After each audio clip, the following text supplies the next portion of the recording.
Hello everyone, শুভ দুপুর। আজকে সুন্দর একটা সময় দিয়ে দিনটা শুরু হয়ে গেল। রান্নাবান্নার কাজে আসলে ব্যস্ত হয়ে গেলাম সকাল থেকে উঠে, কারণ আজকে ভাবলাম ভালো করে একটু রান্নাবান্না করি। আজকে রান্নাতে ছিল সিম্পল দুটো রান্না, মোরগ বিরিয়ানি, যেটা আসলে একটু অনেক প্রিপারেশন নিয়ে রান্না করতে হয়। সেই সাথে করেছিলাম ডিমের একটা নর্মাল কারি। প্রথমে আমি অনেক কিছু ব্লেন্ড করে নিয়েছি, পেঁয়াজ বেরেস্তা সহ, বাদাম, তারপর টক দই এবং বিভিন্ন রকমের আমি মশলাগুলো কিন্তু গুছিয়ে নিয়েছি। এর সাথে সাথে কিন্তু আমার প্রথমে ডিমের কারিটা মোটামুটি ডান। তারপর আমি একটু করে ভালো করে কষিয়ে নিয়েছিলাম, যেহেতু এটা একটু পোলাওর সাথে খেতে খুবই ভালো লাগে, এবং ঝালটাও কিন্তু একটু কম দেওয়ার চেষ্টা করেছি। এবং অন্য চুলায় আমি মাংসটার জন্য যে গ্রেভিটা রান্না করছি চিকেনের, সেটা কিন্তু অলমোস্ট কষানো শুরু করেছি।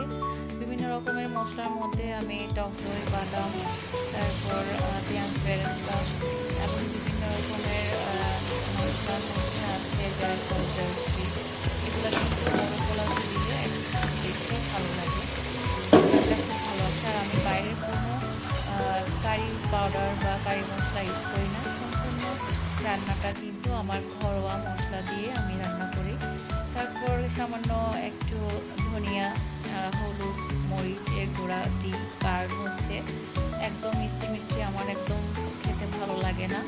আর রাঁধুনি মরিচটা একটু প্রেফার করি মোরগ পোলাওতে, কারণ হচ্ছে এটা অল্পতে ঝালটা হয়ে যায় আর কালারটা কিন্তু একটু কম লালচে হয়, সাদাটে ভাবটা থাকে।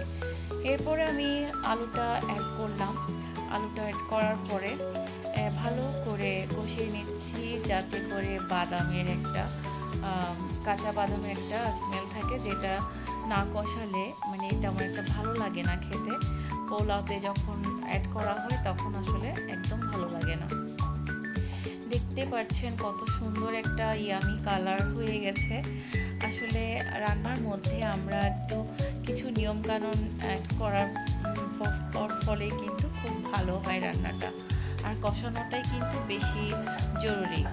আর লাস্ট যেটা দিয়েছি সেটা হচ্ছে পেঁয়াজ বেরেস্তা করার পরে, ব্লেন্ড করার পর সেখানে টক দই, একটু সামান্য দুধ পাউডার, তারপর এগুলো একটু মিক্স করে একটা মশলা করি, যেটা আমি লাস্টে চিকেন কারিতে দিই। তাহলে কিন্তু একদম শাহি একটা মানে ফ্লেভার চলে আসে, যেটা মানে একেবারে মনে হয় যে আপনার মোরগ পোলাওটা বাইরে থেকে আপনি অর্ডার করে খাচ্ছেন। শেষমেশ আমি লেয়ারিং পার্টটা শুরু করে দিয়েছি, দেখতে পাচ্ছেন পোলাও, তারপর চিকেনের কারিটা আমি পোলাওর সাথে অ্যাড করে ফেলেছি। আবার পোলাওটা অ্যাড করার পরে ভালো করে ছড়িয়ে দেওয়ার পর আমার ফাইনাল লুকটা দেখতে পাচ্ছেন। দমে রাখার পরে অসম্ভব সুন্দর লাগছে। আসলে দেখতেও ভালো লাগে এবং খেতেও কিন্তু অনেক অনেক ইয়ামি হয়।